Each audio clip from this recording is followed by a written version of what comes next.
The First Scroll of Baan Dar by Arkin. What follows is a translation of the first fragment from a series of vellum scrolls found in 3 alabaster jars sealed in a cave.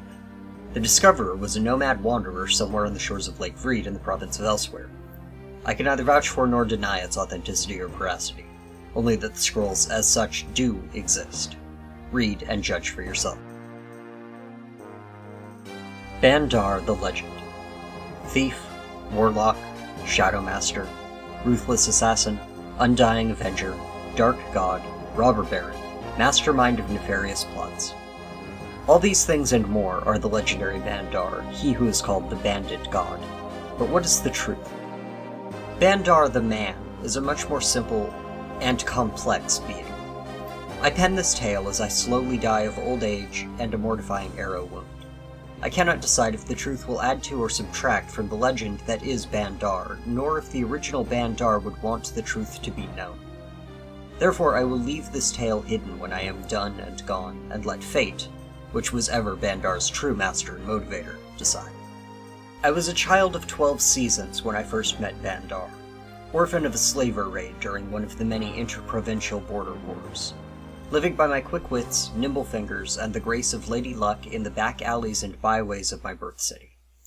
I had just liberated a loaf of bread and a few small apples from a local street vendor in the bazaar on the edge of the city near the tumbled outer wall, and had withdrawn down an ill-lit alley to feast on my bounty when I was beset by an older band of my ilk, the older and lazier variety, which were wont to engage in the easier and less dangerous art of stealing from the stealers.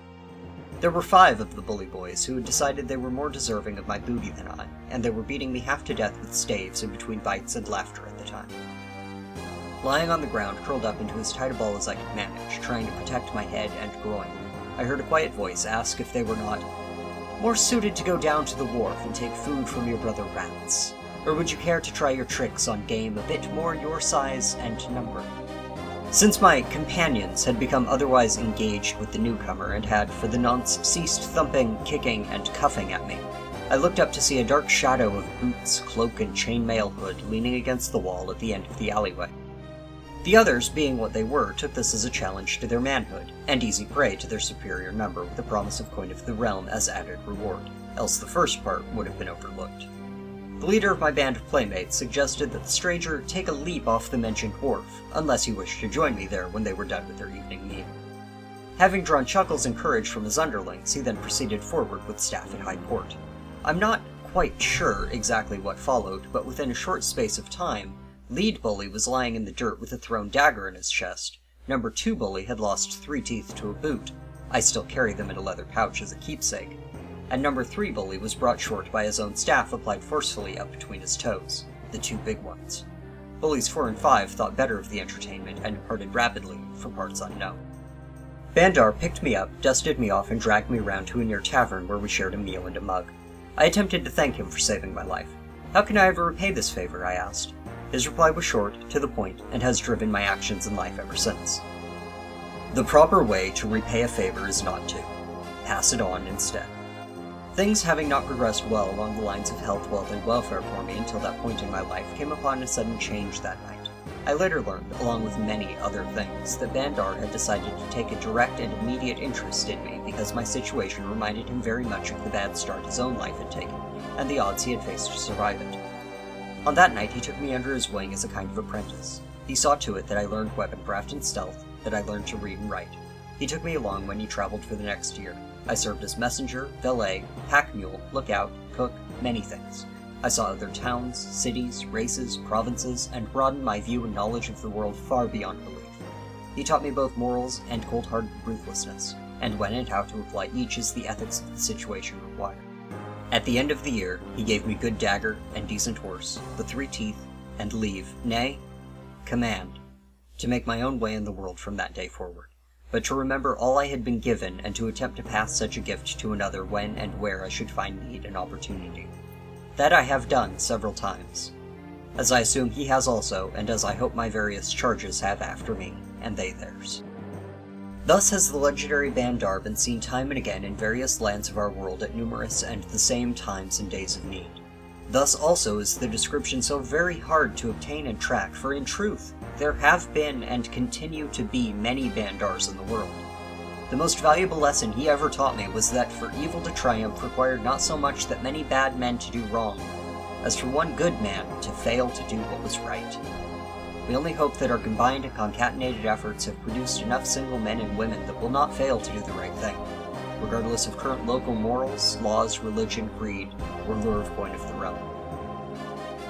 The legend grows still, of the dark avenging blade on the wings of night that make no sound, the patron saint of the lone wolf, the 1,000 eyes and ears, the 100 arms disrespectful of time or distance, undying master of disguise, man of 1,000 faces, shapes, and sizes, gentle, rough-edged, gay, stern. All the mystery of the man unknown and undying. Not a single man nor god at all, but a string of seeds sown upon the land and left to grow into a forest. How to reconcile this truth with the tales of cruelty and the gangs of Baan Dars or bandits? Some are jealous thieves who take the name only for the cloak of mystery and hope of hiding in its shadow. Others are tales twisted to reverse by those justly served by Baan Dars unfettered by technicalities of law and custom. Some are backsliders drawn off the true path by temptation and returning to their old ways. Many are the things that any one Baan Dar cannot answer for, as others did the deeds in the same name. Some are tales of fishwives made up to scare the child into doing what is wanted. Some are left as part of the mystery that is both cloak and shield to the hidden purposes, a case where the fear of the tale serves to save the need of arms or action. But, by and large, the true Baan Dar is a string of beings taught to act upon what they believe in, and stand to take the yoke of needed action upon their own shoulders. Don't fight if you can avoid blood or war, but if you must make war, do so with all your heart and might. Leave it at threats if threats be enough, but never make threats you are unwilling to carry to conclusion if required. Use all the arts at hand, but ever keep the true purpose in mind. Stand tall, but never forget how to bend your knee to help another.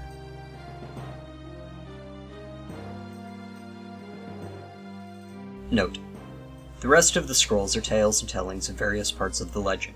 Some is passed from bard to bard, some is the true tales underlying the ballads. These fragments are still to be translated and debated. This fragment, however, contains the kernel of the revelation and the true source of the questions surrounding the Baan Dar legend. What say you, reader? For myself, I do not know, but God, or unrelated string of linked souls is laid out here. I do know that Baan Dar is a force in our land and lives, and one that gives hope to many that need it, and pause to many I despise. Arkan, scribe of Daggerfall in the year 2E24.